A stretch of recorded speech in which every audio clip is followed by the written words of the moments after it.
Israel ജനത്തിൻ്റെ വാഗ്ദാന നാട്ടിലേക്കുള്ള വഴിയാത്രയിൽ കർത്താവിൻ്റെ വാഗ്ദാനത്തിൻ്റെ ഭാഗമാണ് മേഘത്തണൽ. നിൻ്റെ വെയിൽ ചൂടിൽ ഞാൻ മേഘത്തണലായി നിൽക്കും. ആ സാക്ഷ്യം കേൾക്കുമ്പോൾ നമുക്ക് മനസ്സിലാവും എത്രയോ വെയിൽ ചൂടിൽ വെന്തിരിഞ്ഞ മനുഷ്യരാ സാക്ഷ്യത്തിൻ്റെ മേഘത്തണലിലെ കർത്താവ് സംരക്ഷിച്ചത്. സ്തുതിച്ച് ഹല്ലേലൂയ.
പരിശുദ്ധ പരമദിവ്യകാരുണ്യത്തിന് പരിശുദ്ധ പരമദിവ്യകാരുണ്യത്തിന് നമ്മൾ ആരാധനയിൽ പങ്കെടുക്കുമ്പോൾ എപ്പോഴും നമ്മുടെ മനസ്സിലുണ്ടാകണം, ഒരു വിശ്വാസത്തിൻ്റെ അല്ല നമ്മളിവിടെ ഇരിക്കുന്നത്, ഒരു സങ്കല്പത്തിലുമല്ല, നമ്മളൊരു പ്രയോഗത്തിലെ ജീവിക്കണ ദൈവത്തെ കണ്ടുകൊണ്ടിരിക്കുക. ഞാൻ ചില സമയത്ത് ഓർക്കുകയെ, ഈ മോശ എന്ത് ഹൃദയമായിട്ടാണ് ദൈവത്തോട് സംസാരിച്ചത്. മോശ എന്നാ പറയണത് ദൈവത്തോട്? കർത്താവേ, അങ്ങ് ഞങ്ങളുടെ കൂടെ പോരുകയാണെങ്കിൽ ഞങ്ങളുടെ എല്ലാ ജനതകളെക്കാളും അനുഗ്രഹിക്കപ്പെടും. അതൊക്കെ മോശസ് എവിടെ നോക്കിയാണ് പറയണത്? ചുമ്മാ മേഘത്തെ നോക്കി പറയണതാ. ദൈവം അരൂപിയായതുകൊണ്ട് മോശസിനെ കാണാൻ പറ്റത്തില്ലല്ലോ. പിന്നെ ദൈവത്തിൻ്റെ മഹത്വമാണ് മേഘത്തിൻ്റെ ഇടയിൽ പ്രത്യക്ഷപ്പെടുന്നത്. പക്ഷെ എന്ത് പേഴ്സണലായിട്ടാണ് സംസാരിക്കണത്. അപ്പാ എന്ന് ഈശോ വിളിക്കണത് മേഘത്തെ നോക്കിയാ. അപ്പം അവനെ കണ്ടിട്ടല്ല. ഗെത്സേമനി മുട്ടുകുത്തുമ്പോൾ മേഘത്തെ നോക്കിയാണ് സംസാരിക്കണത്. ആകാശത്ത് നോക്കി സംസാരിക്കും. എൻ്റെ ദൈവവേദനയെ വിശ്വസിക്കുന്നവനെ സംബന്ധിച്ചിടത്തോളം അവൻ ദൈവത്തിൻ്റെ മുഖം വിശ്വാസത്തിൽ കണ്ടുകൊണ്ടാണ്. അതുകൊണ്ട് 34:10 പറയണത്, പുറപ്പാട് 34:10 മോസസ് ദൈവത്തോട് മുഖാമുഖം സംസാരിച്ചു എന്ന്. അവൻ എവിടെ നിന്നാലും ദൈവത്തിൻ്റെ മുഖത്തിൻ്റെ മുമ്പിലായിരിക്കും നിൽക്കുന്നത് വിശ്വാസി. പ്രാർത്ഥിക്കുക, കർത്താവായ ദൈവമേ, മോസസിനെ പോലെ ഈശോനെ പോലെ ഞാൻ എത്രയോ സ്കാനിങ് കഴിഞ്ഞു, എന്നിട്ടും ആ സിസ്റ്റം അതുപോലെ ഇരിക്കുക. ഇപ്പോൾ ഡോക്ടർ എന്നാ പറഞ്ഞത് അവരോട്? കുഞ്ഞിൻ്റെ മൂത്രാശയം പിളർക്കണം, ഓപ്പൺ സർജറിയാണ്, എന്നിട്ട് അവിടെ നിന്ന് സിസ്റ്റം ഓപ്പറേറ്റ് ചെയ്ത് മാറ്റണം. മൂത്രാശയത്തിന് ഡാമേജ് ഇല്ലാതെയൊക്കെ എങ്ങനെ ഓപ്പറേറ്റ് ചെയ്യാൻ പറ്റും? ഭയങ്കര പാടായിരിക്കും. പക്ഷേ ഒരു 1.5 മാസത്തോളം ഇത് മൂത്രമെല്ലാം ട്യൂബിട്ട് കിടക്കണം, ആശുപത്രി കിടക്കണം. അപ്പോൾ കുറേ കാശാവും. അപ്പോൾ ഈ കുഞ്ഞിനെ ഇത്രയും പെട്ടെന്ന് ഓപ്പറേറ്റ് ചെയ്യേണ്ടി വരണപ്പോൾ അമ്മക്ക് വേദനയാണ്. അമ്മ ആ വേദനയോടാണ് യൂട്യൂബിൽ കർത്താവിൻ്റെ ആരാധന കൂടിക്കൊണ്ടിരിക്കുന്നത്. ഇപ്പോഴും ആയിരക്കണക്കിന് മനുഷ്യർ യൂട്യൂബിലും ഫേസ്ബുക്കിലും ഉടമ്പടി ചേർന്നവർ ആരാധന കൂടിക്കൊണ്ടിരിക്കുകയാണ്. അവരെല്ലാം സമർപ്പിച്ച് പ്രാർത്ഥിക്കട്ടെ. ഹല്ലേലൂയ. അമ്മയെ ദൈവത്തിൻ്റെ ശക്തി സോഷ്യൽ മീഡിയയിലെ കർത്താവിൻ്റെ ആരാധന കൂടിക്കൊണ്ടിരിക്കുന്നവരിൽ കുടുംബത്തിലെ അവിടെ സാമ്പത്തിക കടങ്ങളിൽ, രോഗങ്ങളിൽ, ഹൃദയഭാരങ്ങളിൽ യേശു ക്രിസ്തുവിനെ ശക്തി പ്രവർത്തിക്കട്ടെ.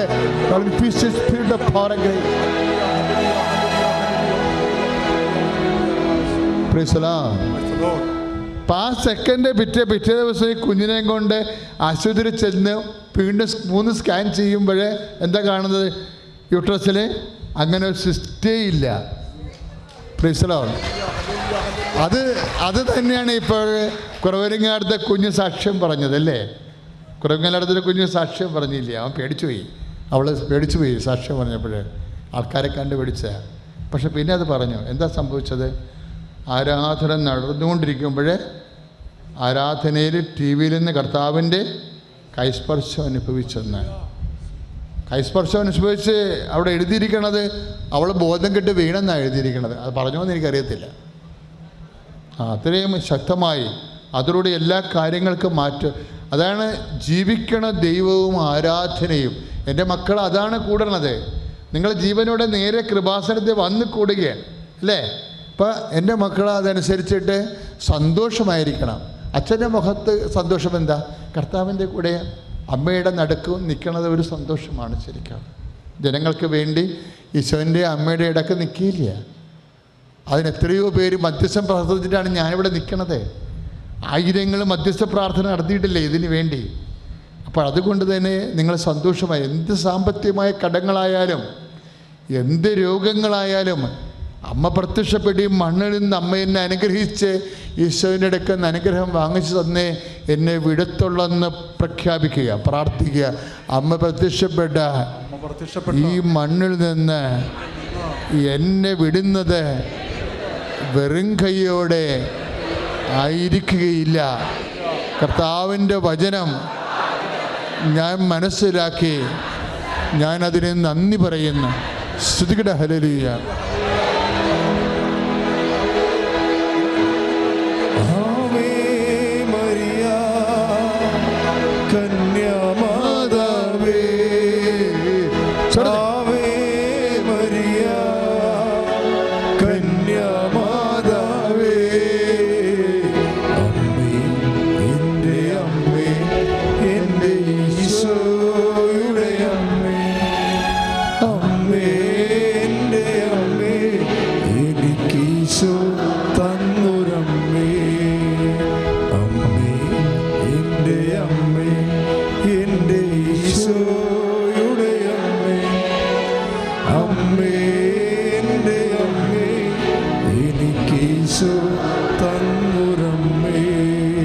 നമുക്ക് ഇപ്പോൾ തുട വലുതായ ആൾക്കാരെ കാണിക്കുന്നുണ്ട്.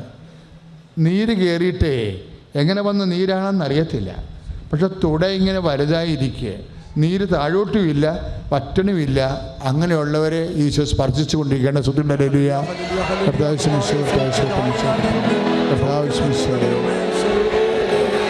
നീര് രോഗികളെ സ്പർശിക്കണ ഈശോ.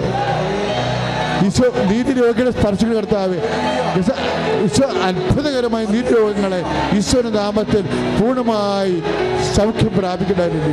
അമ്മേ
എൻ്റെ പേര് മേരി നീലറ്റ്. ഞാൻ ബോൾഗാട്ടി സെൻറ്റ് സെബാസ്റ്റ്യൻ ഇടവകയിൽ നിന്ന് വരുന്നു. ഞാൻ 2019 ഉടമ്പടി ആദ്യമായിട്ട് എടുക്കുന്നത്. ഇതെൻ്റെ രണ്ടാമത്തെ സാക്ഷ്യമാണ്. എനിക്ക് എൻ്റെ അമ്മ മാതാവ് ചെയ്തു തന്ന ഒരുപാട് അനുഗ്രഹങ്ങളുണ്ട്. അപ്പോൾ അത് സാക്ഷ്യപ്പെടുത്താൻ വേണ്ടിയിട്ടാണ് ഞാൻ ഇന്ന് ഈ പുണ്യഭൂമിയിൽ വന്നിരിക്കുന്നത്. ഞാൻ 2023 വിദേശത്ത് ജോലിക്കായി പോയി, UK-യിൽ. ഏജൻറ്റ് വഴിയാണ് ഞാൻ പോയത്. 10-17 ലക്ഷം രൂപയോളം മുടക്കി എല്ലാവരും ഭയങ്കര പ്രതീക്ഷയോട് പോണ പോലെ ഞാനും എൻ്റെ കുടുംബം രക്ഷപ്പെടാനുള്ള ആഗ്രഹത്തിൽ ഞാനും വിദേശത്ത് പോയി.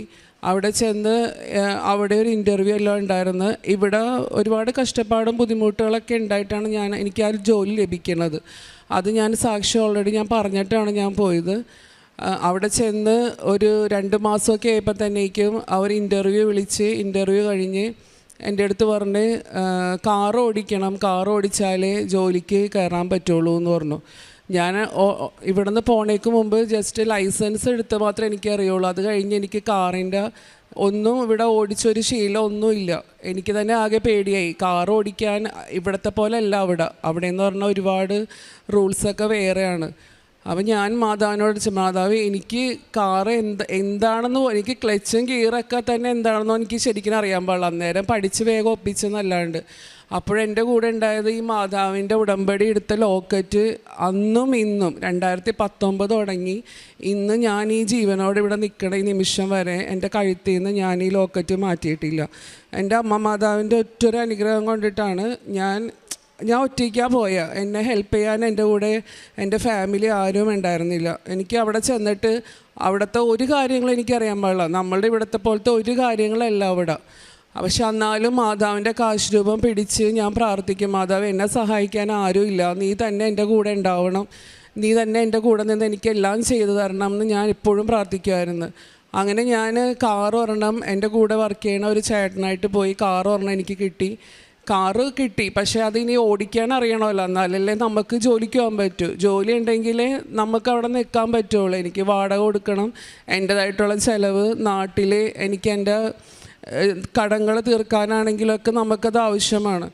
അപ്പോഴും ഞാൻ എങ്ങനെയെങ്കിലുമൊക്കെ വെളുപ്പിനെ ട്രെയിനൊക്കെ കയറി 6 മണി 5:30 കഴിഞ്ഞിട്ട് ട്രെയിൻ കയറിയിട്ടാണ് ഞാൻ ജോലിക്ക് പോണത്. അപ്പോൾ എൻ്റെ കൂടെയുള്ള എല്ലാവരും പറയും, എന്നെ മേരി അങ്ങനെ കാർ എടുക്കാണ്ടിരുന്നു കഴിഞ്ഞാൽ നീ ഒരിക്കലും എടുക്കില്ല, അത് പയ്യെ എടുക്ക്, എന്നാലേ ആ പേടി മാറി ഓടിച്ച് തുടങ്ങുള്ളൂ, ലൈസൻസ് ഉള്ളതല്ലേ എന്തായാലും എന്ന് പറയും. അങ്ങനെ അവരങ്ങനെ പറഞ്ഞാൽ എനിക്ക് എന്തോ കാർ എടുക്കാൻ തോന്നുന്നില്ല, എന്തോ ഒരു ഭയം. കാര്യം അവിടുത്തെ ആൾക്കാർ ഓടിക്കണേ കാണുമ്പോൾ നമുക്കൊരു പേടിയാണ്, നമ്മളുടെ ഇവിടുത്തെ പോലെ അല്ലായിരുന്നു. അങ്ങനെ ഒരു ദിവസം എനിക്ക് പെട്ടെന്ന് തോന്നി, എൻ്റെ കൂടെയുള്ള ഒരു കൊച്ചിനോട് ഞാൻ ചോദിച്ചു, എൻ്റെ കൂടെ ഒന്ന് ഇരിക്കാവോ ഫ്രണ്ട് സീറ്റിൽ, അങ്ങനെയാണെങ്കിൽ ഞാൻ പയ്യെ ഒന്ന് ഓടിച്ച് നോക്കാമെന്ന് പറഞ്ഞു. അപ്പോൾ എൻ്റെ അടുത്ത് പറഞ്ഞാൽ അതിനെന്താ, എനിക്കിന്ന് ഓഫാണ്, അപ്പം അങ്ങനെയാണെങ്കിൽ ഞാൻ നിൻ്റെ കൂടെ വരാം, നീ അന്ന് ഓടിച്ച് നോക്കുന്നു പറഞ്ഞു. അങ്ങനെ അന്ന് ഞാൻ എൻ്റെ മാതാവിൻ്റെ ഈ കാശ് രൂപവും അമ്മ മാതാവിൻ്റെ ഉപ്പും ഞാൻ എടുത്ത് എൻ്റെ സീറ്റിൻ്റെ അടിയിലത്തെ ഈ പോക്കറ്റിൽ വെച്ചിട്ടാണ് ഞാൻ ആദ്യം ഈ കയ്യിൽ കിടക്കണ ഈ കൊന്തയും വർഷങ്ങളായിട്ട് എൻ്റെ കൂടെ ഉള്ളതാണ്. ഇത് മൂന്നുമാണ് എൻ്റെ കയ്യിലുള്ള ആകെ ഒരു ബലം. ഞാൻ എങ്ങനെയോ കാറെടുത്ത് എങ്ങനെയൊക്കെയോ ഞാൻ ഓടിച്ച് തുടങ്ങി. അന്ന് തുടങ്ങി ഇന്ന് വരെ ഞാൻ അവിടെ ആ രാജ്യത്ത് ഒരു ബുദ്ധിമുട്ടും ഒരു വണ്ടിയിൽ പോയി ഇടിക്കുക ഒന്നുമില്ലാണ്ട് എൻ്റെ മാതാവ് എന്നെ അതുവരെ സംരക്ഷിച്ച്. അപ്പോൾ കാറിൻ്റെ കാര്യം എനിക്ക് അങ്ങനെ മാതാവ് അതവിടെ നല്ല രീതിയിലാക്കി തന്ന്. പിന്നെ എൻ്റെ ജോലി മേഖലയിലാണെങ്കിലും ഇൻ്റർവ്യൂ കഴിഞ്ഞിട്ടാണെങ്കിലും അവർ ജോലിക്ക് വിളിക്കാനുള്ള 1 മാസം കൂടെ ഞാൻ വെയിറ്റ് ചെയ്ത് എന്നെ ജോലിക്ക് വിളിച്ച് ഞാനിതുപോലെ തന്നെ കാറായിട്ട് പയ്യെ കൊന്തയും വിശ്വാസ പ്രമാണവും അമ്മ മാതാവിൻ്റെ പ്രതീക്ഷീകരണ പ്രാർത്ഥനയും ചൊല്ലിയിട്ടാണ് ഞാൻ ജോലിക്ക് പോകണം. അപ്പോൾ പോയി കഴിയുമ്പോൾ എൻ്റെ കൂടെയുള്ള ഓരോരുത്തർക്കും ജോലിക്ക് കയറാണ്ട് തന്നെ കമ്പനിയിൽ നിന്ന് അവരെ ടെർമിനേറ്റ് ചെയ്യുന്ന പറഞ്ഞ് മെയിൽ വന്നുകൊണ്ടിരിക്കുകയാണ്. അതായത് അത് ഫേക്കായിട്ടുള്ളൊരു കമ്പനി ആയിരുന്നു. നമുക്ക് ജോലി നഷ്ടപ്പെട്ടു പോകും, ഇനി ഞാൻ എന്ത് ചെയ്യും? അപ്പോൾ ഞാൻ എൻ്റെ ഹസ്ബൻഡ് വിളിച്ചിട്ട് ഞാൻ പറയും, മോനെ ഇത് ഇങ്ങനെയൊക്കെയാണ് ഇവിടെ പറയണം. അപ്പോൾ എൻ്റെ അടുത്ത് പറയും, നീ എങ്ങനെയെങ്കിലും ഒന്ന് പിടിച്ച് നിൽക്ക്, മാതാവല്ലേ നമ്മുടെ കൂടെ, നമുക്ക് എന്തെങ്കിലും ഒരു വഴി മാതാവ് കാണിച്ചു തരാണ്ടിരിക്കില്ല, ഇങ്ങാണ്ട് നാട്ടിലോട്ട് വന്നിട്ട് എന്ത് ചെയ്യാനായിട്ടാണെന്ന് പുള്ളി ഇങ്ങനെ പറയും എൻ്റെ അടുത്ത്. അപ്പോഴും ഞാൻ ഇങ്ങനെ പ്രാർത്ഥിക്കും, ബൈബിളും ഇതൊക്കെ ഞാൻ മുടങ്ങാണ്ട് പ്രതീക്ഷീകരണ പ്രാർത്ഥനയൊക്കെ ഞാൻ ചൊല്ലും. അമ്മ മാതാവിൻ്റെ തിരി കത്തിച്ച് വെച്ച് ഞാൻ പ്രാർത്ഥിക്കും. അങ്ങനെ ഞാൻ ജോലിക്ക് പോയിക്കൊണ്ടിരിക്കുകയാണ്. അപ്പോൾ കൂടെയുള്ള എല്ലാവരുടെയും ജോലി പോയി എല്ലാവരും റൂമിൽ തന്നെയായി.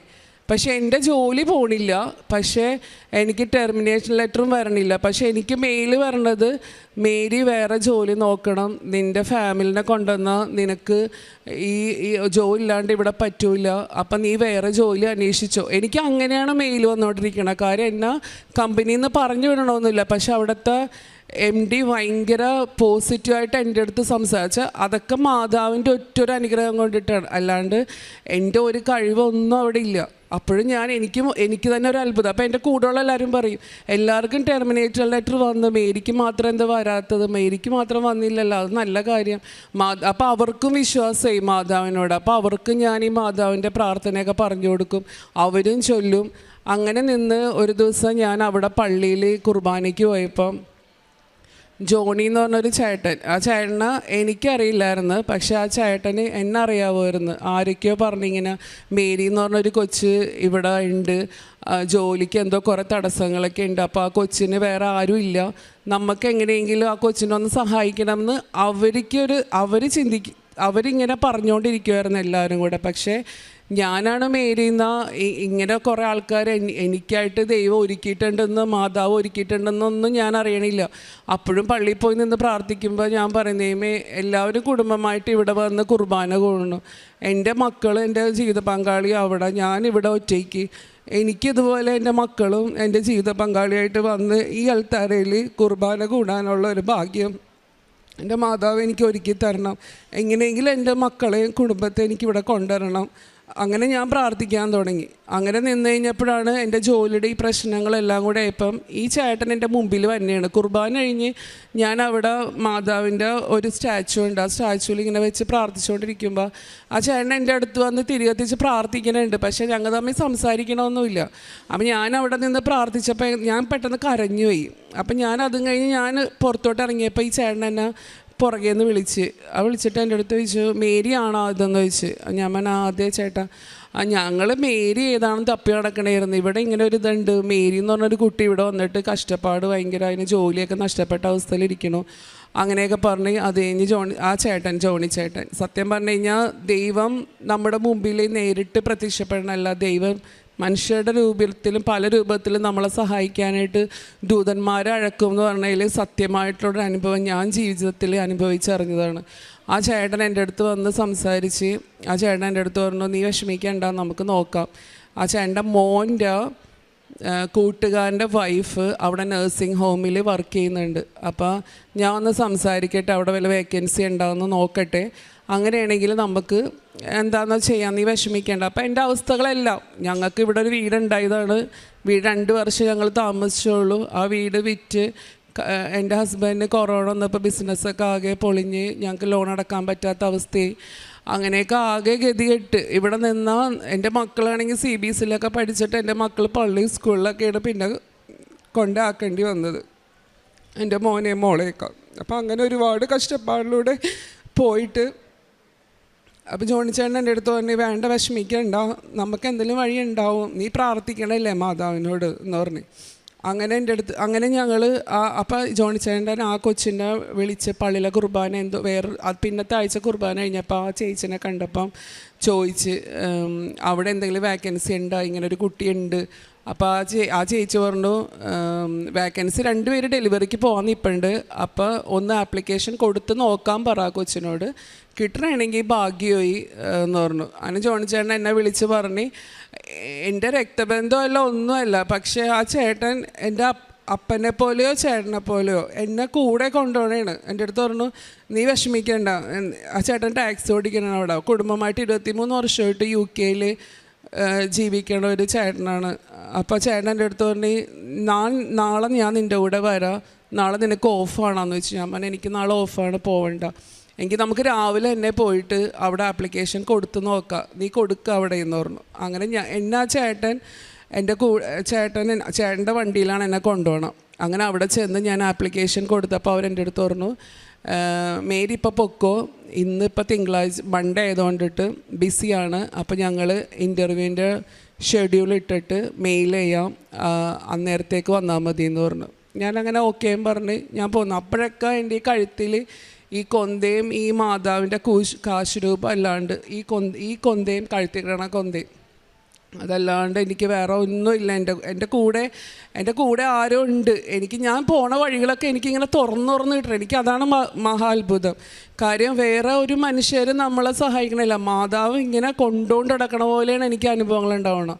അങ്ങനെ എനിക്ക് 3-ാമത്തെ ദിവസം മെയിൽ പറഞ്ഞാണ്, മേരിക്ക് ഇന്ന ഡേറ്റിന് ഇൻ്റർവ്യൂവിന് വരാൻ പറ്റുമോ എന്ന് ചോദിച്ചുകൊണ്ട് ഞാൻ തിരിച്ച് മെയിൽ അയച്ച് ഞാൻ വന്നേക്കാം, 10 മണിക്ക് വരണം. അവിടെ നിന്നൊക്കെ പറഞ്ഞാൽ 10 മണിയെന്ന് പറഞ്ഞാൽ 10-5 മിനിറ്റോളപ്പം നമ്മളവിടെ പ്രസൻ്റ് ആയിരിക്കണം.